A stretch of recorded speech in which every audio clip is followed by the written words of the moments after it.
Belgium से, France से, Denmark से और ममालिक से साफ पानी के प्लांट्स लगाए गए।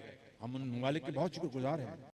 तुर्की की यानी हवाई जहाज़ों से, ट्रेनों से बेपनाह इमदाद पहुंची, अबू धाबी से बेपनाह इमदाद पहुंची, रियाद से बेपनाह इमदाद पहुंची, कतर से।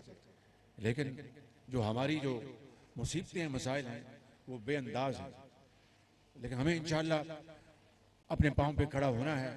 मैंने आपको यानी कई मरतबा यहाँ पर कहा था कि हम मिलकर इंशाअल्लाह पीपल्स पार्टी की यहाँ की हुकूमत वफाक मखलूत हुकूमत है, उसमें आप की गवर्नमेंट में शामिल हैं, वज़ीर ख़ारजा बिलावल भुट्टो चेयरमैन हैं, जनाब आसिफ ज़रदारी साहब, मौलाना फजल रहमान JUI, सब हम शामिल हैं इसमें, बलोच पार्टियाँ शामिल हैं। तो हम इंशाअल्लाह आपको इस तरह ज़िंदगी के अंधे थपेड़ों के हवाले नहीं करेंगे। ये मैंने कई मरतबा कहा था और आज भी मैं ये कहने आया हूँ कि इस दुख की घड़ी में हम आपके साथ हैं सब। और ये तुम्हारा और मेरा मामला नहीं, ये हमारा मामला है और हमने मिलकर इसको हल करना है।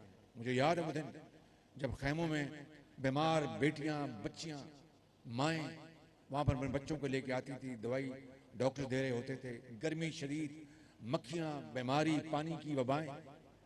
अल्लाह ताला दोबारा कभी इस मुल्क खुदादाद पाकिस्तान को इस मुसीबत से कभी इसका कोई एक हिस्सा भी कभी इससे हमें पाला ना पड़े, लेकिन हमें उसके लिए तैयारी तो करनी होगी। बहरहाल अभी अगले महीने जनवरी में जनीवा में एक डोनर्स कॉन्फ्रेंस हो रही है, उसके लिए वफाकी हुकूमत भरपूर कोशिश कर रही है। सूबों से हमने मुशावरत की है और उसके लिए हम तैयारी करके वहाँ जा रहे हैं।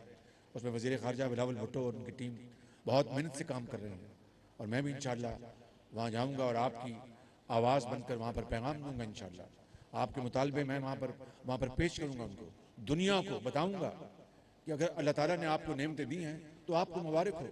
लेकिन वो मुल्क पाकिस्तान जो इस मुसीबत में आया और उसका कोई कसूर नहीं था, ना हम इतने जो ग्रीन हाउस गैसेज जो हैं वो इमिट करते हैं, जो कार्बन जो हवा में जाता है आलूदगी पैदा करता है और फिर ये मौसमी जो तब्दीलियाँ आती हैं तो उसमें हमारा कोई लेना देना नहीं। लेकिन ये मुसीबत हम पे आ पड़ी और जो बाकी जो हमारे मसाइल है जो पिछली हुकूमत हमें विरसे में दे गई, हम तो उससे निपट रहे थे, महंगाई से, IMF से और तमाम तरीक़ों से।